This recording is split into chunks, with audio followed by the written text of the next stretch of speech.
உறவுகள் அனைவருக்கும் வணக்கம்.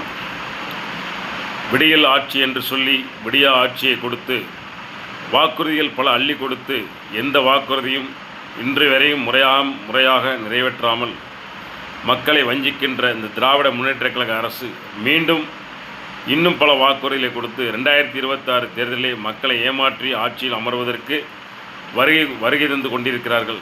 மக்களே, இன்னும் ஏமாற வேண்டாம் என்பதற்காக அடியேன் உங்களுடைய பணிவோடு கேட்டுக்கொள்கிறேன். கனிமொழி அக்கா சொன்னாங்க, எங்கள் அண்ணன் ஆட்சிக்கு 2021 ஆட்சிக்கு வந்தவுடன் சிலிண்டர் 500 ரூபாய்க்கு வழங்கப்படும் என்று சொன்னார்கள். ஒரு சிலிண்டராவது கொடுத்துருப்பாங்களா? சிந்தித்து பார்க்க வேண்டும் மக்களே. அது மட்டும் இல்லாமல் ஒரு பெட்டி 2021 சட்டமன்ற தேர்தலில் ஒவ்வொரு பெட்டி வைத்தாங்க. ஒவ்வொரு தொகுதியிலும் என்னென்ன குறைகள் இருக்குது சொல்லுங்கள், நாங்கள் ஆட்சிக்கு வந்தோம் அதை முறையாக நிறைவேற்றும் என்று சொன்னார்கள்.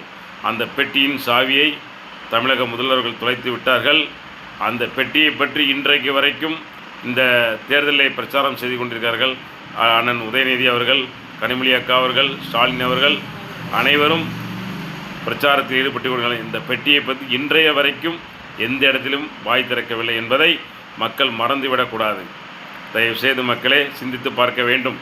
வருகின்ற 2026 ஏப்ரல் 23ஆம் தேதி இன்னும் விழிப்புடன் இருந்து உங்களுடைய பொன்னான வாக்குகளை, வாக்காளர்கள் எஜமானியர்கள் என்பதை மறந்து விடாமல் உங்கள் பொன்னான வாக்குகளை பணம் கொடுத்து விலைக்கு வாங்கிவிடலாம் என்ற நோக்கத்தோடு திராவிட முன்னேற்றக் கழகம் செயல்பட்டு கொண்டிருக்கிறது.